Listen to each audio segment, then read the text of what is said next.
अस्सलामुअलैकुम नाज़रीन, और कोरोना वायरस की खुसूसी नशरियात में मैं मोहम्मद इब्राहिम पीरज़ादा आपका होस्ट आपको खुशामदीद कहता है। और साथ साथ आपसे आज गुफ्तगू के सिलसिले को भी आगे बढ़ाना है, क्योंकि हर रोज़ हम आपसे गुफ्तगू करने के लिए मौजूद होते हैं और आपकी मुश्किलात की हल के लिए यहाँ पर मौजूद हैं, आपकी बातें सुनने के लिए यहाँ पर मौजूद हैं। और अगर बात की जाए कोरोना वायरस की तो 11,000 से तजावुज़ कर गई है कुल तादाद मुल्क भर के अंदर इस वक्त कोरोना वायरस के जो लोग शिकार हुए हैं। और साथ साथ अगर अमवात की बात की जाए तो वो भी आए रोज़ बढ़ती हुई हमें नज़र आती हैं। अगर हम नेशनल कमांड एंड कंट्रोल के स्टैटिस्टिक के ऊपर बात करें, बहुत ज़रूरी है कि हमें घरों तक ही महदूद रखना होगा ख़ुद को, और ख़ुद को बाहर जाने से रोकना होगा।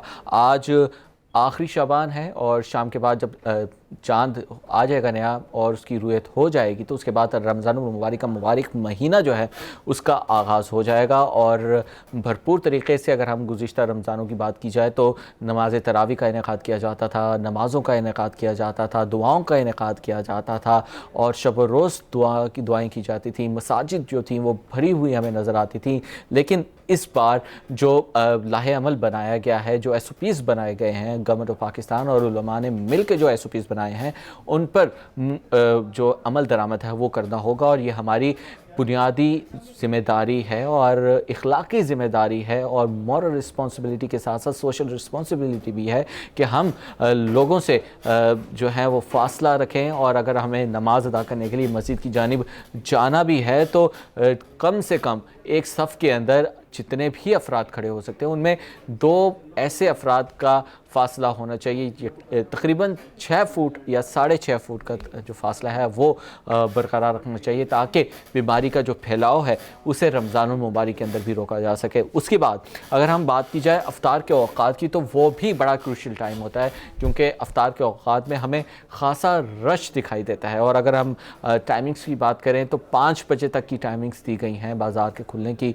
और जुमेरात तक जो है वो मंगल से जुमेरात के दौरान सिंध के अंदर ये टाइमिंग्स बताई गई हैं। पंजाब और खैबर पख्तूनख्वा ने अभी SOPs जारी नहीं किए। इस हवाले से भी आपको बुलेटिन्स के अंदर हम बताते रहेंगे, जो भी हैं हमें जो ख़बरें हैं वो मौसूल होती रहेंगी। लेकिन जो औक़ात होते हैं अफ्तार के वक्त तो हम देखते हैं कि उमूमन जो ठेले वाले होते हैं उनके इर्द गिर्द रश जमा होता है, फिर मुख्तलिफ़ जो प्रोडक्ट्स बेच रहे होते हैं जो अफ्तारी के तौर पर इस्तेमाल होते हैं, फिर हम लोग देखते हैं कि जो दुकानें हैं और साथ साथ जो सामान ख़रीदना होता है, क्योंकि एक अफ्तार का एहतमाम किया जाता है, घरों के अंदर पकवान बनाए जाते हैं तरह तरह के, फिर लोगों के लिए भी अफ्तारी का एहतमाम किया जाता है। तो इसमें हमें एहतियात बरतनी होगी, क्योंकि एहतियात बहुत ज़रूरी है। ये महलिक वायरस है, यह हाथ पे लगा हुआ नज़र नहीं आता और किसी को नहीं मालूम कि उसके हाथ में क्या है। अपने हाथों को बार बार धोना है, वज़ू करना है और अल्लाह ताला से दुआ भी करनी है, क्योंकि रहमतों बरकतों का महीना है और ज़्यादा से ज़्यादा इस्तग़फ़ार करनी है और रहमतों को समेटना है। समेटने के साथ साथ पूरी दुनिया के लिए दुआ करनी है। जो मुसीबत आफत इस वक्त पूरी दुनिया को घेरे हुए है उससे निजात पाने के लिए दुआ करनी है अल्लाह ताला से कि अल्लाह ताला इस आफत से हमें बचाए और बचाए रखे। क्योंकि अगर हम इस वक्त अदाद शुमार की बात करें तो इतनी ख़तरनाक पाकिस्तान के अंदर नज़र नहीं आ रही, लेकिन जिस स्पीड के साथ इजाफ़ा होता जा रहा है कोरोना वायरस के मरीज़ों के अंदर वो तशवीशनाक सूरत हाल है। और इस इजाफ़े को सिर्फ़ एक ही तरह से रोका जा सकता है, कोई इसमें रॉकेट साइंस नहीं है, सिर्फ एक चीज़ है और वो है सोशल डिस्टेंसिंग। अगर आप अपने आप को लोगों से दूर रखते हैं और कोशिश करते हैं कि आप लोगों से दूर रहकर अपने काम सर अंजाम देते रहें और साथ साथ अपने हाथों को बार बार कुछ वक्फे के साथ धोते रहें, तो इस तरह आप अपने आप को महलिक वायरस से रोक सकते हैं, जो कि ना सिर्फ आपकी हिफाजत करेगा यह हाथ का धोना, बल्कि आपके इर्द गिर्द माहौल जो लोग हैं जो मुतासिर नहीं हुए इस महलिक वायरस से, आप उसको भी बचा सकते हैं। तो यकीनन आपको इस पर काम करना होगा और इस पर अमल दरामद करना होगा। खैर, हम तो आपको बताते रहे हैं, गाइडलाइंस भी देते रहे हैं, एहतियाती तदाबीर से भी गाहे बगाया बताते रहे हैं जब से कोरोना वायरस की जो है वबा जो है पाकिस्तान में फैली है। लेकिन हमें बात करनी है उन गुरबा की भी जो इस वक्त आपकी जानिब देख रहे हैं और स्क्रीन पर बैठे हुए मैं आपसे गुजारिश करता हूँ पब्लिक न्यूज़ की जानिब से, खुदारा सफ़ेद पोश लोगों का ख्याल रखें। इमदाद आज जो मुशीर थी डॉक्टर सानिया निश्तर और साथ साथ उनके शहबाज गिल साहब मौजूद थे, उन्होंने कहा था कि यकीनन हर फर्द तक इमदाद नहीं पहुंच पाई, हर फर्द को नहीं दे पाए। हमने 8 लाख मुस्तहिक ख़ानदानों को वहाँ से स्क्रीन आउट किया क्योंकि वो लोग मुस्तहिक नहीं थे, क्योंकि जो उनका डेटा था। लेकिन 15 रोज़ के अंदर जिन लोगों का डेटा मौजूद है उनकी तस्दीक अमल हो जाएगा, मुकम्मल हो जाएगा। बहुत तेज़ी के साथ करने की कोशिश करें क्योंकि डेटा बहुत ज़्यादा है। 11 करोड़ लोगों ने एप्लीकेशन दी है। लेकिन आपको घबराने की ज़रूरत नहीं है क्योंकि पाकिस्तान एक वाहिद मुल्क है जो बेशक टैक्स की रकम जिसके अंदर इतने ज़्यादा ना हो, लोग टैक्स ना देते हों, लेकिन चैरिटी सबसे ज़्यादा करते हैं। और वज़ीर आज़म फ़ंड्स प्रोग्राम जो है वो भी मौजूद है, उसमें आप फ़ंड जमा करवा सकते हैं। और अगर नहीं जमा करवा सकते तो अपने इर्द गिर्द देखें, लोगों को ढूंढें। आप अगर रमज़ान का सही मज़ा लूटना चाहते हैं, मसाजिद में जाना चाहते हैं, तो मसाजिद में तो यकीनन बीमारी फैल सकती है। आप एक दूसरे से सोशल डिस्टेंसिंग नहीं रख पाते, ज़्यादा लोग एक जगह पे हो जाते हैं, फिर उसके बाद एक तादाद जो है वो मुतय्यन नहीं की जा सकती क्योंकि किस मस्जिद का कितना रकबा है ये भी नहीं बताया जा सकता। सड़कों पर फुटपाथ के ऊपर नमाज अदा नहीं कर सकते। तो आपको चाहिए कि घरों से बाहर अगर आपने निकलना ही है इबादत की घर से, तो सबसे बड़ी इबादत इस वक्त ये है कि आप लोगों को ढूंढें जो लोग मुस्तहिक हैं, जिनके घर में अफ्तार के लिए राशन नहीं मौजूद, वो जो लोग रोज़ा रखना चाहते हैं लेकिन उनके बच्चे भूखे हैं, वो भूखे हैं, अफ्तार कैसे करेंगे, सहरी कैसे करेंगे। आप उनका ख्याल रखिए, अपना ख्याल रखने के साथ साथ लोगों का ख्याल रखें और इंशाअल्लाह अल्लाह के हाँ इसका बेहतर अजर है क्योंकि रमज़ानुल मुबारक का महीना है और इसमें अजर व सवाब बढ़ जाता है। हम रोज़ा अल्लाह ताला के लिए रखते हैं, अल्लाह ताला की ज़ात के लिए रखते हैं, किसी के दिखावे के लिए नहीं रखते। और अब ये भी आपको अल्लाह ताला की ज़ात की खुशी के लिए करना पड़ेगा क्योंकि इसमें जो कुछ आपने कमाया है वो कमाई आपको दुनिया में भी नज़र आएगी और उसमें आपको आखिरत भी संवारने का मौका मिलेगा। और अगर आप चाहते हैं कि आप समझते हैं एक ज़िंदगी में कामयाब आदमी कौन होता है, वो नहीं कि ख़ास ओहदे पे चला जाता है, वो आदमी कामयाब होता है जो ये सोच के मर सके कि हाँ मैं इस दुनिया में कुछ दे के गया हूँ और दुनिया की खिदमत करके गया हूँ। ईदी साहब बड़े बड़े नाम और रुतफ़ाओं को कैसे भूल सकते हैं, बड़े बड़े नाम इस पाकिस्तान के अंदर भी आए हैं जिन्होंने सर्व किया पाकिस्तान में और लोगों के लिए काम किया है, फलाह बहबूद के लिए काम किया है। NGOs इस वक्त मौजूद हैं, मिसाली काम कर रहे हैं और साथ साथ हम लोग तहकीक भी जारी है कि किस तरह से बीमारी को कंट्रोल किया जाए। डॉक्टर मसूद परवेज़ साहब हमारे साथ मौजूद हैं और आज मैं उनसे नाज़रीन पर्सनली बात भी करना चाहता था क्योंकि हमें बीमारी से छुटकारा भी हासिल करना है और बीमारी बिल्कुल आती है और शफा भी अल्लाह ताला ने बीमारी की रखी होती है, बस उसको ढूंढना होता है। बीमारी से पहले शफा है और शफा जो है वो आज हम मसूद परवेज़ साहब को टाइम देंगे क्योंकि मसूद परवेज़ साहब ने कुछ रोज़ कबल तकरीबन दो से तीन हफ्ते पहले पब्लिक न्यूज़ पे ही गुफ्तगू की थी अल्ट्रा वायलेट रेज़ के हवाले से कि तमाम जो पेशेंट्स हैं उनको इंडोर रखने की बजाय, आइसोलेशन में रखने की बजाय इनको क़ज़ाफ़ी स्टेडियम में जगह दी जाए और अल्ट्रा वायलेट रेज़ जिनकी रेशेस पाकिस्तान के अंदर 8 हैं उसका फ़ायदा उठाया जाए। तो मैं पर्सनली उनसे खुद बात करना चाहता था ताकि आपकी भी इंफॉर्मेशन में इजाफा हो क्योंकि प्लाज्मे की काफ़ी बात हो गई, एक नई रिसर्च आई है। अस्सलाम वालेकुम मसूद परवेज़ साहब, क्या आप मुझे सुन सकते हैं? जी जी मैं सुन रहा हूँ। सर कैसे हैं आप, ठीक ठाक हैं? जी शुक्र है अल्लाह का। सर इससे पहले प्लाज्माज की तो बात होती रही है कि प्लाज्मे के ज़रिए हम लोग इलाज कर सकते हैं। आज डेली मेल की एक रिपोर्ट शाया हुई है, आर्टिकल शाया हुआ है। इस डेली मेल के अंदर कहा गया है कि जो कोरोना वायरस है could be dead by the ultra violet rays, जो सनलाइट है उसके ज़रिए उस पर काबू पाया जा सकता है। और सदर ट्रंप ने भी मज़ीद तहकीक के लिए कह दिया है क्योंकि जो कल तहकीक अमेरिकन इंस्टीट्यूट की जानिब से आई है उसने तो होशरुबा इंकशाफ किया है कि अल्ट्रा वायलेट रेज की वजह से जो गर्मी है उसमें भी थोड़ा सा कंट्रोल किया जा सकता है। लेकिन मुख्तलिफ आर्टिकल्स जो सिंगापुर के हवाले से हैं, ऑस्ट्रेलिया के हवाले से हैं कि ह्यूमिडिटी, अगर आपकी ह्यूमिडिटी ज़्यादा होती है या टेम्परेचर ज़्यादा होता है उसका ख़ास फ़र्क नहीं पड़ता। तो क्या कहेंगे आप इस पर, क्योंकि आप ही ने एतराफ़ किया था और कुछ रोज़ कबल ये बात आप ही ने कही थी पब्लिक न्यूज़ पर कि अल्ट्रा वायलेट रेज के ज़रिए जो है वो इलाज मुमकिन है? जी जी बिल्कुल मुमकिन है। ऐसा है कि पाकिस्तान में जो लोग कहते थे ना कि इम्यूनिटी कम ज़्यादा है, जी इम्यूनिटी ज्यादा नहीं थी। इम्यूनिटी हमारी यूरोपियन से कम है, क्योंकि हम डाइट बैलेंस नहीं खाते, ना ही हम उतनी अच्छी खुराक खाते हैं, ना मिनरल लेते हैं, ना बिल्कुल, विटामिन। आबो हवा भी उस हमारी अच्छी नहीं है, पानी हमें क्लियर नहीं हाँ मिलता। हाँ, तो इसमें सिर्फ एक ही वजह थी जो प्लस पॉइंट था, वो था UV light, ultra violet rays. ठीक, हमारे यहाँ धूप यानी दिन बहुत बड़ा होता है, सही, और धूप बहुत तेज होती है। यूवी लाइट जो है वो हमारे तक ज्यादा मिकदार में पहुंचती है। आप अगर यूवी इंडेक्स देखें यूरोप का और पाकिस्तान का, तो तकरीबन डबल है हमारा। ठीक, और जब खास तौर पे बारिश हो जाए, जो इन दिनों ज्यादा हुई है, तो बारिश के बाद जो है यूवी लाइट का इंडेक्स और अप हो जाता है। तो ठीक। इस सूरत में जो है वो हवा में जितना भी ये वायरस सस्पेंड कर रहा होता है वो मर जाता है। और वैसे भी आप ये कॉमन सेंस है, पता नहीं हम अपने साइंसदानों को ज्यादा वेटेज नहीं देते। मैंने ये बात तकरीबन कोई 15 से 20 दिन पहले कही थी सर आपके आपने चैनल यहीं पे पे मैंने। कही थी, बिल्कुल, और हाँ, मैं भी हैरान आपके हुआ था चैनल में। सुनकर।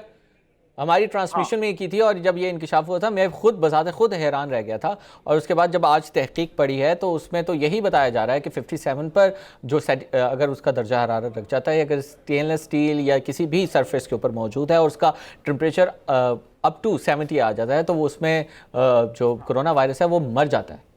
मर जाता है बिल्कुल। लेकिन सर 56 पे एक, मैं आपको जो है जी जी एक अभी व्हाट्सएप भी कर देता हूँ, मेरे पास सारा डाटा मेरे पास मौजूद है जो हमने जी सर, एक्सपेरिमेंट किया। 56 पे ये सिर्फ 3 मिनट रह सकता है, यानी सर 3 इसी मिनट हवाले का से मैं रहेगा। आपसे बात करने जा रहा था कि 66 के ऊपर बताया जा रहा है कि 3 मिनट रहता है, और उससे अगर हम 95 पर अगर जाएं, क्योंकि 100 तो बॉइलिंग टेम्परेचर आ जाता है, अगर 95 डिग्री सेंटीग्रेड पर जाते हैं तो उसके अंदर वो 1 मिनट तक सर्वाइव करता है। तो सर अब सर्वाइवल के चांसेस कितना होंगे, क्योंकि ह्यूमन बॉडी के बाहर तो मौजूद नहीं है कोरोना, इनसाइड मौजूद है, उसको कैसे किल कर सकते हैं? देखिए वो इनसाइड द बॉडी आप यूवी लाइट से ट्रीट नहीं कर सकते, क्योंकि वो आपके बॉडी के सेल भी डिस्ट्रॉय हो जाएंगे उससे। एग्जैक्टली, आप आउटसाइड द बॉडी कर सकते हैं। हम जितने भी sir surgical outside the body अगर आप बात करें तो आपको पता है कि अल्ट्रा वायलेट रेज जो हैं वो 3 कैटेगरीज की होती हैं, उसको 3 कैटेगरीज में रखा जाता है, लेकिन उसके बिल्कुल लेकिन उसमें कुछ जो हैं वो कैंसरस भी होती हैं, जो कैंसर का बाइस बनती हैं। तो इस तरह तो हम लोग दूसरी बीमारी को भी जन्म दे सकते हैं ना, जितनी ये ट्रीटमेंट अल्लाह की तरफ से आपको फ्री में दी गई है। आप अगर सनलाइट में एक्सपोज होते हैं, अपने आप को करते हैं, तो 2 प्लस पॉइंट आपके पास आते हैं, एक विटामिन डी का विटामिन डी हो और गया, दूसरा यूवी लाइट। यूवी ठीक, लाइट जब आपके ऊपर पड़ती है या हवा में या किसी भी जगह पे धूप जब जाती है, तो वो वहां पे मौजूद बैक्टीरिया और वायरस को किल कर देती है। बिल्कुल और ऐसा ही इस तरीके से आपकी जो हवा में सस्पेंडेड वायरस होगा वो एक इंसान से दूसरे इंसान तक नहीं पहुंच पाएगा। यानी जो प्रिवेंटिव मेजर हैं वो आपके बहुत अच्छे हो जाएंगे, आप चाहे केयर कर रहे हैं या नहीं कर रहे। अभी आप खुद देखें कि हमारे यहाँ केयर तो नहीं हो रही, बिल्कुल, लेकिन वो अल्लाह की तरफ से यूवी लाइट इतनी ज्यादा है कि वो आगे डिजीज कम्युनिकेट नहीं कर पा रही, वो बिल्कुल, रास्ते में ही किल हो जाता है। और आगे जो अगला महीना है और मई और जून में यहाँ पे टेम्परेचर भी अप हो जाएगा, तो ह्यूमिडिटी प्लस 56 टेम्परेचर पे ये सिर्फ 3 मिनट सर्वाइव करेगा, उसके बाद ये किल हो जाएगा। और जब आपकी ट्रांसमिशन नहीं होगी तो आहिस्ता आहिस्ता आपका जो ग्राफ है वो नीचे आ जाएगा। सर तो इस तरीके से लेकिन सर अगर बात की जाए ऑस्ट्रेलिया वगैरह की, क्योंकि जब यहाँ पर कोरोना वायरस फैल रहा था और उस वक्त वहाँ पर जाहिर बात है टेम्परेचर 37 38 इतना टेम्परेचर था ऑस्ट्रेलिया के अंदर दैट टाइम भी, तो उस वक्त सूरत हाल हमें तब्दील होते हुए नज़र नहीं आई। ऑस्ट्रेलिया के अंदर हमें पेशेंट्स ज़्यादा इंक्रीज़ होते हुए नज़र आए। सिंगापुर की बात की जाए तो उसमें भी ज़्यादा नज़र आए हैं, और चाइना के मुख्तलिफ़ जगह हैं जहाँ पर गर्मी है, वहाँ भी हमें इस तरह से ही कुछ नज़र आया। आप खुद सोचें कि जो इंसान का बॉडी टेम्परेचर है वो 37 प्लस है थोड़ा सा, तो ठीक, आप 37 तक तो ये बेहतरीन ग्रोथ करता है। 37 से जब ऊपर टेम्परेचर जाता है, यानी 40 41 45 तक जो हमारे यहाँ आम चला जाता है, उस पे इसकी ग्रोथ डिक्रीज होती है। ऑस्ट्रेलिया में 47 46 नहीं जाता, वहाँ पे ह्यूमिडिटी जरूर है लेकिन 32 35 36 37 तक जाता है, इससे ऊपर नहीं जाता। ये इससे ऊपर इसका ग्राफ डाउन होता है ना कि पहले। दूसरी बात ये है कि आप ये देखें कि जितनी मोर्टेलिटी यूरोप में हुई है और जनवरी फरवरी में हुई है, उसकी वजह ये थी कि यूवी इंडेक्स आपका सिर्फ 2 था, जबकि पाकिस्तान में उस वक्त भी 7 to 8 था। ठीक, ये वजह थी। अच्छा सर मुझे ये बताएगा कि जैसा कि आपने कहा कि 3 मिनट तक 57 डिग्री सेंटीग्रेड के ऊपर सरवाइव कर सकता है, उसके बाद मर जाता है। तो ये बताइएगा, जो आपने तजर्बे किए हैं, अगर आपने डिसइंफेक्ट करना है किसी चीज़ को या फिर आप पेशेंट को रखना चाहते हैं तो कितनी देर के लिए आप उसमें रख सकते हैं? ये जो है इसका जो मैं चाह रहा था, मैं ये चाह रहा था कि पेशेंट जितना धूप में बैठेंगे, एक्सपोज होंगे, एक तो विटामिन डी जो इम्यूनिटी में रोल प्ले करता है, एक तो वो आपको इन हो जाएगा, आपकी वो बढ़ जाएगा। दूसरी ये है कि जो आपके अंदर इनहेल कर रहे हैं आप, उसमें भी कुछ न कुछ यूवी लाइट नेचुरली आप उसको अवॉइड नहीं कर सकते। जो धूप से यूवी लाइट आ रही है वो तो आ ही रही है, वो तो हम डेली रूटीन में हमारे पास आती है। बिल्कुल। तो उससे ये होगा कि ये वायरस एक तो म्यूटेट कर जाएगा। म्यूटेशन वायरस में आती ही यूवी लाइट से है, यानी सूरज की लाइट में जब वायरस ज्यादा देर एक्सपोज रहता है तो वो अपनी शेप चेंज कर लेता है।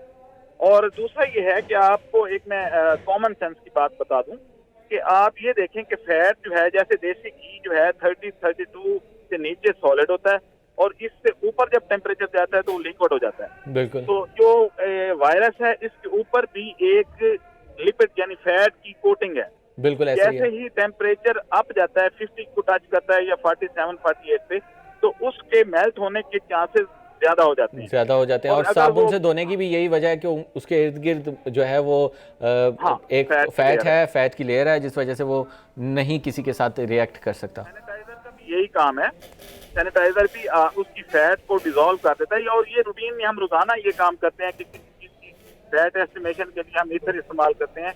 जैसे ही ईथर आपकी फैट को टच करता है तो वो अलग हो जाती है, उसमें डिसॉल्व हो जाती है और वो इस काबिल नहीं रहता कि वो इन हो सके। पेनिट्रेट करने के लिए उसका फॉस्फोलिपिड का होना जरूरी है, यानी फैट या चर्बी जो उसके ऊपर लगी हुई है वो ही अटैच होती है सेल के साथ और फिर आरएनए अंदर जाता है। तो जब फैट ही नहीं होगी तो वो अटैच नहीं होगा।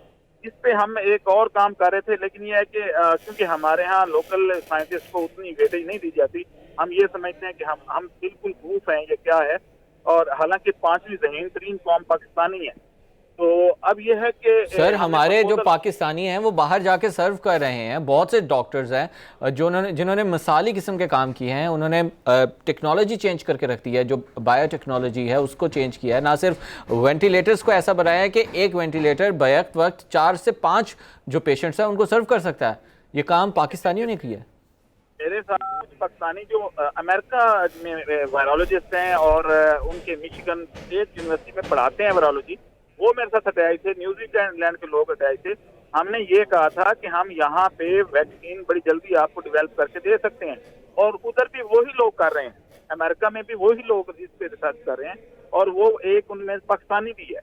तो वो हम करके दे सकते हैं। ये सिंपल सा आप देखें कि कॉमन सेंस की बात थी कि अगर आप वायरस को ग्रो करके आर्टिफिशियली, हमें यानी लैब BSL-4 चाहिए थी, अगर हम इस वायरस के ऊपर सिर्फ ईथर डाल दें तो इसकी फैट को हम सेंट्रीफ्यूज करके अलग कर सकते थे और उससे जो आरएनए है वो क्योंकि बेजरर हो जाता है, उससे हम इंजेक्ट करते हैं और एंटीबॉडीज बन सकती हैं। इतना बड़ा ये काम नहीं है।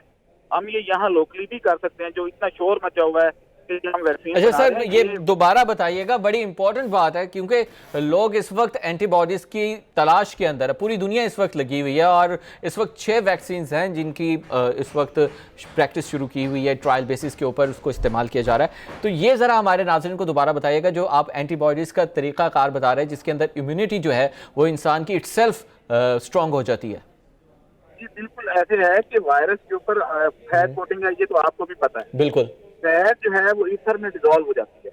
अगर हमें सिर्फ पेशेंट तक एक्सेस मिल जाए, हम 7 साइंटिस्ट हैं जिसमें फिजिशियन भी हैं, माइक्रोबायोलॉजिस्ट भी हैं, सारे हमने ग्रुप बनाया हुआ है। हमने ये ऑफर दी थी गवर्नमेंट को, फ्लोट की थी कि आप हमें काम करने की सिर्फ इजाजत दे दें, हम वो वायरस जो है कोरोना वायरस उसको लैब में ग्रो कर लेंगे पेशेंट से ब्लड लेके, और उसके ऊपर जब हम ईथर डालेंगे तो उसकी फैट उतर जाएगी। उसके बाद सेंट्रीफ्यूज से फैट अलग और प्रोटीन अलग हो सकती है और हम ये करते हैं प्रैक्टिस में। हमारे ये कोई नया काम नहीं था। और उस प्रोटीन को जब आप इंजेक्ट करेंगे तो उसके अगेंस्ट कोरोना की एंटीबॉडीज बन जाएंगी और वो इतनी स्ट्रांग बनेगी कि वो फॉरएवर जो है उससे सेफ हो जाएगा। तो सर कोई रिस्पांस नहीं आया? नहीं, यहाँ पे पॉलिटिक्स बहुत ज्यादा इन्वॉल्व है आपको पता है कि वो प्लाज्मा एंड वाला टेक्नोलॉजी भी सबसे पहले मैंने ही प्रपोज किया था। बिल्कुल लेकिन ओके, हमें मैं ये चाहता हूँ कि काम होना चाहिए, मेरा नाम आए या ना आए। ये बिल्कुल मैं सर। आज ऑन एयर आपको बता रहा हूँ कि ये वैक्सीन बनाना इतना मुश्किल काम सर नहीं है। हम तो आपके जैसे होते हुए जो है वो आवाने वाला से दरख्वास्त करते हैं कि यकीनन एक अच्छा तरीका है, पूरी दुनिया उसकी तलाश कर रही है कि किसी तरह से एंटीबॉडीज़ जो हैं वो जनरेट हो जाएं, लोगों के अंदर इम्यूनिटी स्ट्रांग हो जाए, क्योंकि जिन लोगों को हो चुका है उनके अंदर तो, और रिकवर कर चुके हैं उनके अंदर तो एंटीबॉडीज़ बन गई हैं। लेकिन जो लोग इससे लड़ रहे हैं उनके लिए, और जो लोग अभी तक इससे कोशिश कर रहे हैं कि बचे रहें और किस तरह से बचे जाएँ, वो वैक्सीन का तरीका है। एंटीबॉडीज़ जो हैं वो आपके अंदर रहेंगी तो उसे आप स्ट्रॉन्गर रख सकते हैं। तो मसूद परवेज़ साहब ने एक अच्छा तरीका बताया है, उस पर यकीनन रिसर्च होनी चाहिए और हमारे रिसर्च के शोबे को ही आगे बढ़ना चाहिए। और पाकिस्तान 5वीं ज़हीन कौम है, तो फवाद चौधरी साहब अगर हमारा प्रोग्राम देख रहे हैं, हमारी इस ट्रांसमिशन को देख रहे हैं, जो वज़ीर बराए साइंस हैं, वो भी इसके अंदर अगर इंटरेस्टेड हैं तो प्लीज़ खुदारा इस पर नोटिस लें, इसको नोट करें, क्योंकि मसूद परवेज़ साहब बड़ा अच्छा एफिशिएंट तरीका बता रहे हैं कि वायरस के बाहर जो है वो एक प्रोटीन की लेयर है और उसको किस तरह से अलहदा किया जा सकता है, किस तरह से आरएनए के ज़रिए आप एक अच्छी और स्ट्रॉन्ग एंटीबॉडीज़ बना सकते हैं। तो हमारी ऐवान बाला से ये दरख्वास्त है, प्लीज़ इनकी टीम को भी सुने, इनकी जो उन्होंने आगे बताई है, जो प्रेजेंटेशन देते हैं, जो तरीक़ाकार बताएंगे, प्लीज़ काइंडली उस पर अमल भी किया जाए, उस पर देखा जा सके कि उसके अंदर अगर कोई जगह है थोड़ी सी, ताकि पाकिस्तान भी दुनिया में बता सके कि हम भी तरक्की याफ्ता कौम है। अच्छा सर, ये तो आपने एक तरीका बता दिया और हम उम्मीद करते हैं कि ऐवान बाला के लोग जो हैं, जो इसमें ख़ुद मुख्तार हैं, फ़ैसले करने में ख़ुद मुख्तार है, वो इस बात का नोटिस लेंगे। सर आप बता रहे थे कि जो अल्ट्रावायलेट रेज़ हैं उनसे इलाज मुमकिन नहीं है, हम लोग डिसइंफेक्ट कर सकते हैं, आपका ये कहने का मुराद है? तो आपके सेंटर बने हैं, उनके में अगर बना दी जाए, उनकी दीवार के ऊपर ज़्यादा से ज़्यादा अगर शीशा लगाओ ताकि अंदर जा सके, बेशक अंदर बाकी टेम्परेचर कंट्रोल करने के लिए। अच्छा मसूद परवेज़ साहब, हम आपको दोबारा डायल अप करेंगे क्योंकि थोड़ा सा ऑडियो के अंदर डिस्टॉर्शन आ रही है और हम चाह रहे हैं कि आपकी आवाज़ जो है वो लोगों तक सही तरीके से पहुंच सके, ऐवान बाला तक पहुंच सके और नोटिस लिया जा सके, क्योंकि इलाज पाकिस्तानी साइंटिस्ट भी निकालने में कामयाब रहे हैं। और जो बातें इस वक्त नज़र आ रही है पूरी दुनिया के अंदर, इससे पहले पाकिस्तानी लोग ये कह चुके हैं, जो वबाई अमराज के लोग हैं, जो माहिर हैं, वो लोग कह चुके हैं कि इसको हम इस तरह से डील करेंगे। और इससे पहले बड़ी आफतें आई हैं और यही वो साइंटिस्ट लोग थे जिन्होंने पाकिस्तान को बचाया था। इससे पहले सार्स आया, फिर कोव-1 आया जिसे, और उसके साथ साथ अगर मर्स की बात की जाए तो वो भी मौजूद था। और इन्हीं इन्फ्लुएंजा के अंदर मौजूद पाकिस्तान ने ग्रो किया, पाकिस्तान में इतनी अमवात नहीं हुई इन वबाओं के होते हुए भी। तो हमें इनकी बात भी ज़रूर सुननी चाहिए और पाकिस्तान भी किसी से कम नहीं है। इलाज यकीनन मौजूद है और सिर्फ एक जहन है जो आपको आगे लेके जा सकता है। और पाकिस्तानी डॉक्टर्स, साइंटिस्ट, रिसर्चर्स ये किसी से कम नहीं है, ये भी उन रिसर्च से इंटरलिंक्ड रहते हैं। बस क्या है कि सिर्फ वसाइल नहीं दिए जाते। डॉक्टर साहब हमारे मौजूद हैं एक दफ़ा फिर, तो डॉक्टर साहब की जानिब पर बढ़ते हैं। डॉक्टर मसूद परवेज़ साहब, फरमाइएगा क्या फरमाना चाह रहे थे आप? देखिए, आप भी एग्री करते हैं कि फैट जो हम सैनिटाइजर इस्तेमाल करते हैं उसमें हम सिर्फ फैट रिमूव करते हैं जी बिल्कुल वायरस की। ये अगर आप लैब में कर लें तो वो वायरस इनएक्टिव हो जाता है। अदरवाइज ये वायरस तो आप अलग सैनिटाइजर से आप इसकी चर्बी की जो आप इसके ऑक्सीडाइज कर देते हैं उसको, फौरन से चर्बी खत्म कर देते हैं। जब आरएनए आपके पास आएगा, क्योंकि अल्कोहल जो है या ईथर वो फौरन उड़ जाता है, बिल्कुल इवेपोरेट हो जाता है और एथेनॉल खत्म हो जाता है। हाँ, प्योर प्रोटीन आप ले लेंगे और वो प्रोटीन जब भी आप जिस जानवर में, इंसान में इंजेक्ट करेंगे, एंटीबॉडी बन जाएंगी। एंटीबॉडीज जो है पहले हम जानवर पे करके दिखाएंगे कि ये देख लें कि इसमें एंटीबॉडीज बन गई, और उससे अगर किसी की ट्रीटमेंट करनी होगी तो वो भी हो जाएगी। और वैक्सीनेशन क्योंकि प्रिवेंटिव मेजर होता है, पहले लगानी पड़ती है, तो दोनों तरीकों से हम इसकी ट्रीटमेंट कर सकते हैं। और ये हमारा रूटीन का मैटर है, पता नहीं लोग समझ क्यों नहीं रहे।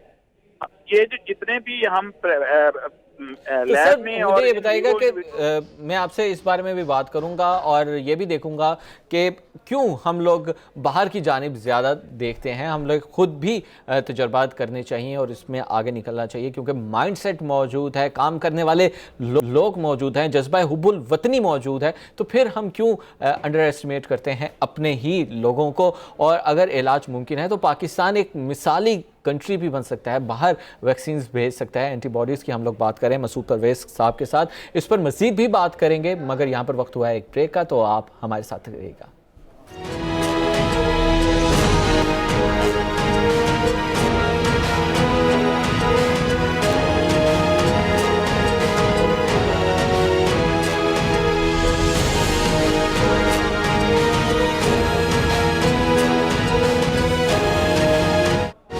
तो वेलकम बैक नाजरीन, और हम बात कर रहे थे इस कोरोना ट्रांसमिशन के अंदर कोरोना के इलाज के हवाले से।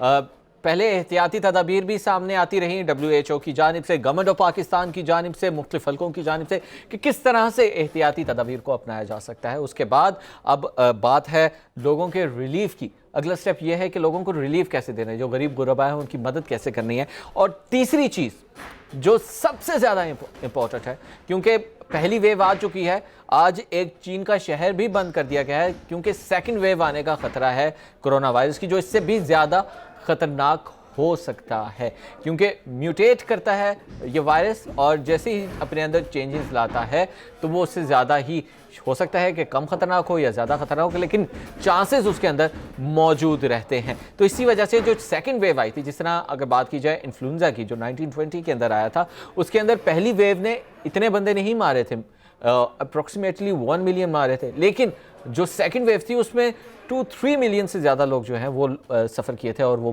मरे थे इस मोहलिक बीमारी से। और ये मोहलिक बीमारी जो है वो बताया जा रहा है कि ज़्यादा ह्यूमिडिटी और टेम्परेचर के अंदर ज़्यादा नहीं फैल सकती। रेट ऑफ ट्रांसफ़र जो है वो इसका बहुत ज़्यादा डिक्रीज़ कर जाता है, जिस वजह से लोगों में इतना ज़्यादा नहीं फैल सकता। पाकिस्तान में गर्मियाँ जो हैं वो आमद है, बल्कि आ ही चुके हैं, और रमज़ानुल मुबारक के महीने का भी आगाज़ हो गया है। सफाई निस्फ़ ईमान है, सफाई को अपनाना है और रहमतें बटोरनी है, लोगों के लिए ज़हमत नहीं बनना, और इस बीमारी से ख़ुद को भी बचाना है और आपने लोगों को भी बचाना है। कोरोना वायरस तब तक आपके घर तक और आप तक नहीं आएगा जब तक आप उसे लेने के लिए ख़ुद बाहर नहीं जाएंगे। तो आपको ख़ुद को महदूद करना होगा, लोगों से डिस्टेंस रखना होगा और ख़ुद को बचाना होगा। गैर ज़रूरी तौर पर घरों से बाहर नहीं जाना होगा। अगर अफ्तारी का सामान आपने लेना है तो आप अपना एक टाइम रखें। आप देखेंगे रश के क्या औकात हैं, कौन सा टाइम आपको इर्द गिर्द माहौल में आपको पता तो लग जाता होगा। आप एक ग्रोसरी करने जाते हैं, कोई चीज़ परचेज़ करने जाते हैं, तो आपको टाइम का पता होगा कि लोगों की तादाद कम हो जिस जगह पे, वहाँ पे मैं चला जाऊँ। तादाद के ऊपर बात कर रहे थे।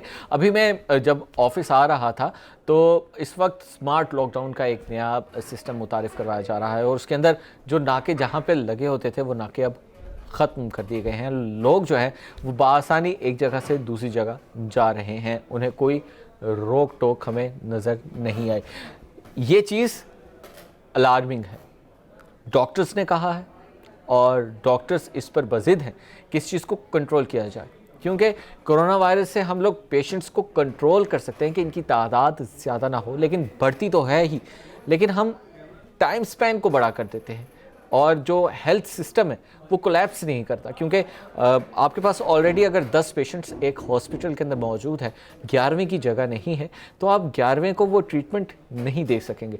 फिर उसके अंदर फिर उसको डिग्रेड करना शुरू कर देते हैं कि किस तरह से, कि आप देखें अगर एक 70 साल का बंदा है और एक 60 साल का बंदा है और वेंटिलेटर की दोनों को ज़रूरत है, एक वेंटिलेटर मौजूद है, तो वो क्या करते हैं कि जिसने जो ज़्यादा एज का बंदा है, जिसके अंदर रिकवरी के चांसेस कम हैं, क्योंकि बताया जा रहा है कि एजिड लोगों के अंदर ज़्यादा डेथ रेट है। पाकिस्तान के अंदर भी सबसे ज़्यादा मैक्सिमम जो हैं वो इस वक्त इन्फेक्टेड लोग जो हैं वो छोटी एज के हैं, और डेथ टोल जो है इस वजह से ज़्यादा नहीं बढ़ा, क्योंकि जो बड़ी पेशेंट के लोग हैं उनकी अमवात ज़्यादा होती हैं। तो बड़ी पेशेंट के लोगों की अमवात ज़्यादा है, लेकिन इन्फेक्टेड जो हैं वो छोटी एज के लोग हैं। तो ये होता है कि अगर आप 75 साल के बंदे को वेंटिलेटर की ज़रूरत है तो वो 60 साल के बंदे को दे दिया जाता है।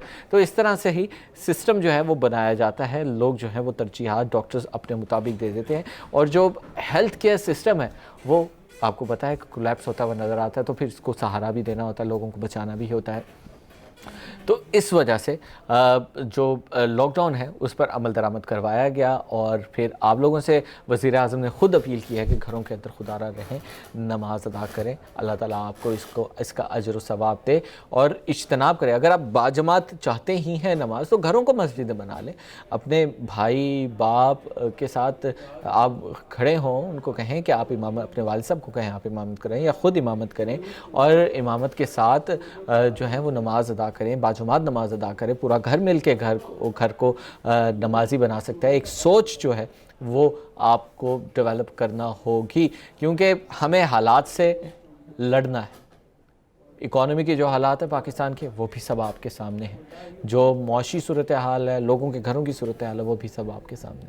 तो कोरोना वायरस रहेगा, इससे कोई बंदा इनकार नहीं कर रहा, लेकिन इससे लड़ना कैसे, इस हवाले से आपको बताया जा रहा है कि आप अपने घरों में रहें, आप तब ही महफूज रह सकते हैं।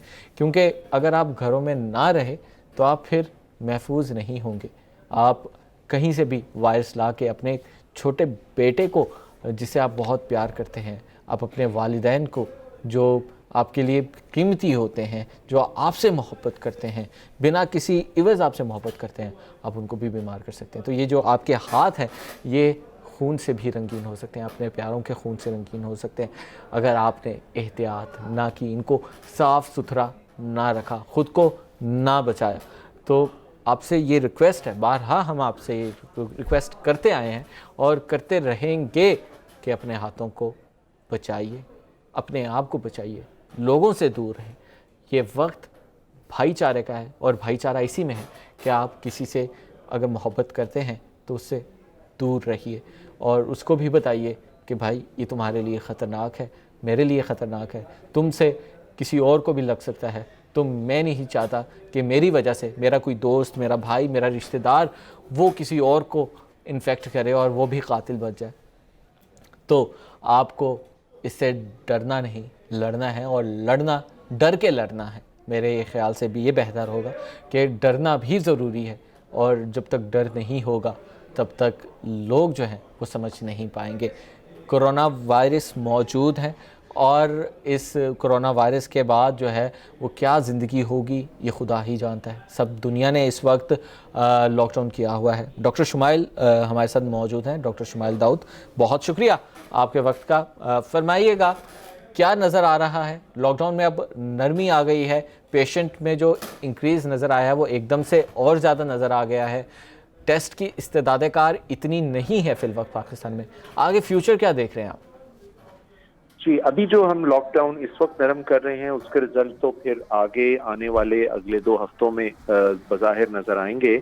अभी जो इस वक्त पहले से ही स्पाइक या एक कह लें कि इंक्रीज नजर आ रहा है, वो गुज़िश्ता जो दिनों में कुछ पार्शियल लॉकडाउन था, आई थिंक उसके नतीजे में है। तो इसमें कोई शक नहीं कि अभी चूंकि हमारा साइकिल अपवर्ड ट्रेंड की तरफ जा रहा है, तो अगर मजीद नरमी होगी तो बतदरीज ये नंबर्स बढ़ सकेंगे, और उसकी वजह से फिर वही जो उसके असरात हैं वो मुरतब हो सकते हैं हमारी अमवात में या और नुकसानात में या फैलाव में। ठीक। अच्छा डॉक्टर साहब, ये बताइएगा कि लोग ज़हनी तनाव का शिकार हैं इस वक्त। लोग यकीनन घरों में मुक़य्यद हैं, क़ैद हैं। गुज़िश्ता 1 माह से ज़ायद का अरसा गुजर चुका है, लोग घरों तक महदूद हैं। अब थोड़ा ज़हनी तनाव जो है वो बढ़ता जा रहा है, लोगों में इंतशार बढ़ता जा रहा है, घरों के अंदर नाचाकियाँ नज़र आ रही है। तो किस तरह से इसको पॉजिटिविटी की जानिब लेके जाना चाहिए, और किस तरह से घरों का माहौल अब पैदा करना चाहिए ताकि इस कोरोना वायरस से भी लड़ा जा सके और घर का माहौल भी बेहतर हो? देखें, ये सिर्फ हमारा मसला नहीं है, ये सारी दुनिया के बिल्कुल बड़े बड़े कंट्रीज हैं, उधर डाइवोर्स रेट भी बढ़ गया सब। हाँ, डाइवोर्स रेट है, खुदा न खास्ता खुदकशियों के भी मसाइल आ रहे हैं और मसाइल आ रहे हैं। गम और गुस्सा आ रहा है। तो ये तमाम चीजें दुनिया भर में हैं, लेकिन मुकाबला हमें जो समझना है कि एक तरफ एक इस किस्म की बीमारी है जिसका इलाज अभी पूरी तरह मुमकिन नहीं हो पाया, और दूसरी तरफ उसका फैलाव है। तो ये आहिस्ता आहिस्ता हमें जैसे जैसे आगे बढ़ेंगे तो इसमें कुछ ना कुछ जो कमी वाक़ई होगी तो हमें वापस जिंदगी जो है आहिस्ता आहिस्ता लानी होगी। इसके साथ जिंदा रहना होगा, इसके साथ गुजारा करना होगा। जरूरत इस चीज़ की है कि अब हम अपने आप को ज़हनी तौर पे तैयार करें कि ये बीमारी अगले महीनों में या अगले 1 साल में ये रहेगी, और हमें इसके साथ वक्तन फवक्तन हो सकता है कि अच्छा, छोटी डॉक्टर शुमाइल साहब, इससे पहले मसूद साहब हमारे साथ मौजूद थे, डॉक्टर मसूद साहब, वो बता रहे थे कि हम अपनी लेबॉरेटरीज़ के अंदर जो पीसीआर लेबॉरेटरीज़ हैं उसके अंदर हम लोग इसकी एंटीबॉडीज़ बना सकते हैं। आप इस हवाले से क्या कहेंगे? वो कह रहे थे कि हम प्रोटीन को अलहदा कर देते हैं सेंट्रीफ्यूज के ज़रिए, और सैंपल लेके ब्लड में से जब प्रोटीन को अलहदा कर देंगे तो जो वायरस है वो इनएक्टिव हो जाता है, क्योंकि वो आरएनए के उसके बाहर एक फ़ैट लेयर होती है, और उस फैट लेयर के ज़रिए हम लोग फिर उससे एंटीबॉडीज़ बना सकते हैं। तो आप इस हवाले से कितना मुत्तफ़िक़ करते हैं, इत्तेफाक करते हैं, और पाकिस्तानी डॉक्टर्स और साइंटिस्ट के बारे में आप क्या कहेंगे? क्योंकि मैं जितनी रिसर्च की है और पढ़ा है तो पाकिस्तानी जो डॉक्टर्स हिदायत बताते रहे हैं, जो सब कुछ बताया है, रिसर्चर्स बताते रहे हैं कि इस तरह से ये एहतियाती तदाबीर, ये रेमेडीज़ जो है आपको इख्तियार करनी चाहिए। तो इस हवाले से आप क्या कहेंगे?